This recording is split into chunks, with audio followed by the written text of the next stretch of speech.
好多媽媽面對嘅另一個困局咧，就係忙到冇咗自己。我有個學生，咁佢咧就係咧有2個小朋友啦，所有嘅日常嘅安排啦，再加埋照顧成個家庭啦，其實令到佢個時間表咧係塞到爆晒嘅。佢嚟嘅時候咧就發現咧佢個頸咧肩膊位咧一直都係好痛，無論做咩嘅治療咧都係搞唔掂嘅。咁佢嚟學氣功啦，咁有一次咧我哋就進入去做 dance meditation， 然後咧去嘗試去連結佢呢個肩膊呢個位卡住嗰個能量，咁就發現咧連結入去嘅時候咧，佢收到個 message 就係要愛自己。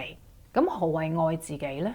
譬如我點樣可以擺低我個仔女啫？咁我老公又唔理，咁個工人又唔識，咁我點樣可以擺低俾佢啫？唔係我唔想啊，係真係好多嘅嘢令到我困死咗喺度啊嘛，咁樣。咁正正咧就係其實呢種嘅思維咧綁死咗我哋。咁點解我哋要dance meditation 佢進入嘅？其實唔係令到你嘅腦知道你要愛自己，佢係進入嘅係 connect 你嘅身體，佢會由個能量層面去感受到你嘅內在需要。咁所以嗰個轉變係好深刻嘅，而嗰股能量咧係會令到你有一個勇氣同力量咧，係由嗰個困局入邊行出嚟。無論你係媽媽定係準媽媽，如果你想解決你嘅困局，揾出路，我哋都願意陪伴你。我哋有一個母親節嘅優惠，你可以 click 下邊嘅文字了解詳情。